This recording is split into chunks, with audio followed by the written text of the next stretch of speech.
Hola, ¿qué tal? Soy Pedro Llobet. Este es el episodio 33 de la Sala de Pedro. Hace días escuché un término que me pareció raro, zonificación. No el que tiene que ver con la división geográfica de sectores. Me refiero a la zonificación de los sonidos sin voz que nos indican alguna información bastante concreta en referencia a un contexto. ¿Por qué digo que sin voz? Pues estos sonidos se generan con alguna intención, pero que la excluyen, no porque no pueda grabarse, sino que van enlazados a una acción que la hacen posible. Un ejemplo claro de ello es cuando compras un helado con cobertura de chocolate y almendras. Al dar el primer bocado ya eres capaz de reproducir en tu cabeza el sonido que se hace al morderlo, correcto. Pero si aún no te queda claro, vamos con otro ejemplo. Cuando vas por la calle y escuchas una moto tipo chopper sin conocer su marca, al escuchar que aceleran el motor genera un ruido bastante particular y lo asocias con la marca Harley Davidson. Y a lo mejor ni siquiera es esa marca, pero en ese caso el sonido generado por el motor nos ofrece una información, y así como el helado, el ejemplo de la moto nos ilustra la zonificación de productos. Entonces todo genera un sonido y por supuesto estos sonidos nos aportan muchísima información respecto a ese algo. Es como el caso de la zonificación de datos, y que generalmente estamos acostumbrados a verlo en forma de datos, de tablas, gráficos y barras, pero con la zonificación toda la información es variable, como el proceso de la formación de huracanes que generan gran cantidad de datos atmosféricos, y que los científicos al escuchar estos sonidos atmosféricos pueden obtener predicciones mucho más precisas. Y claro, todo esto junto a la tecnología hace posible que muchos de esos sonidos proporcionen gran data para su posterior estudio. Y eso me hace acordar lo distraído que podemos ser actualmente en relación a todo. Bueno, no a todo. Me refiero a que a medida que ha pasado el tiempo, utilizamos cada vez menos la memoria y hay poca retención de información.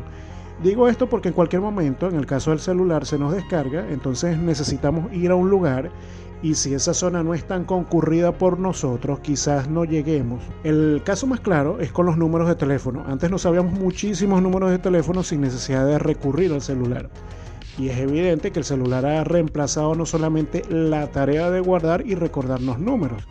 Es un sinfín de tareas. Sin ponerme técnico al respecto, hice una pequeña investigación y muchos científicos que trabajan sobre el tema memoria denominan a este mal de la actualidad como el efecto Google. Otros lo llaman la amnesia digital, y este término me parece como más apropiado para esto. El cuento corto es que la memoria la podemos dividir en dos. La interna, que es donde se mantienen aquellos recuerdos que de una u otra manera permanecen ahí como un disco duro. También ciertas habilidades adquiridas y los comportamientos.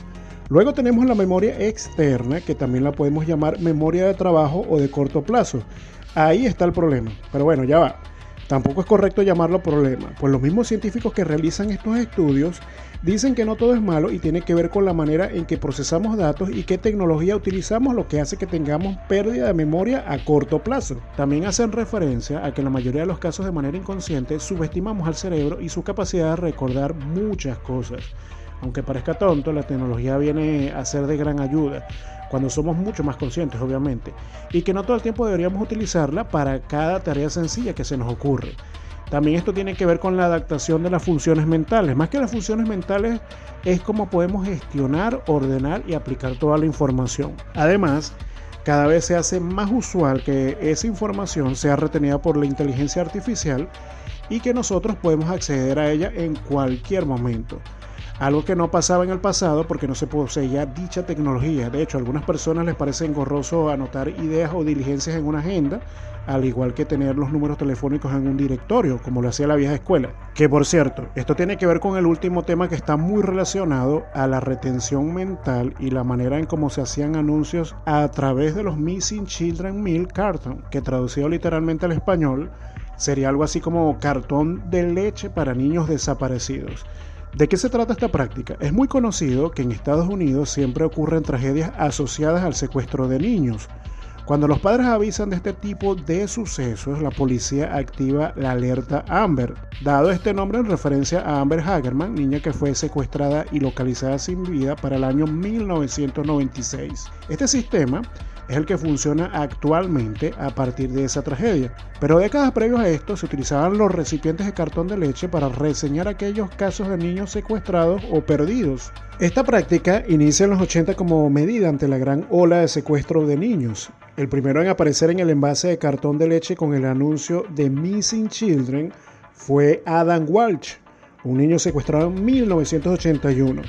Y aunque el gobierno sumaba todo tipo de iniciativas para darle mayor aviso de lo que sucedía a toda la población, igual seguían dándose diferentes desapariciones en todo el país, por lo que se decidió extender este tipo de aviso en el cartón de leche por muchos estados afectados. Claro, en este contexto se pensaba que la gran mayoría de la población que consumía leche veía estos anuncios, cosa que no pasaba. De hecho, la práctica, aunque llegó a muchas compañías que producían y empacaban leche, no fue nada efectiva. Algunos piensan que no se rendía frutos con esta campaña porque no se llevó un registro ni cifras verificables respecto a un niño publicado y niños recuperados. Con el tiempo estas impresiones fueron eliminadas de los envases de leche por su poca efectividad y el miedo que generaba a los niños al ver este tipo de anuncios durante su desayuno, ya que los mismos niños intuían que ellos también podrían ser secuestrados. Con el tiempo se logra establecer lo que comenté en un principio, la alerta Amber. Esta es transmitida por diversos medios como televisión, radio, mensajes de texto y correo electrónico. Todo con el fin de poder llegar al mayor número de personas posibles. Y con esto sí finalizo un episodio bastante raro en referencia a los temas. Nada que ver con música como en la mayoría de los capítulos anteriores, pero como este podcast es variado y esos temas me parecían interesantes, decidí hablar de ellos. Igual espero que también haya sido de agrado de todos, para ti o quienes escuchen este podcast, La Sala de Pedro.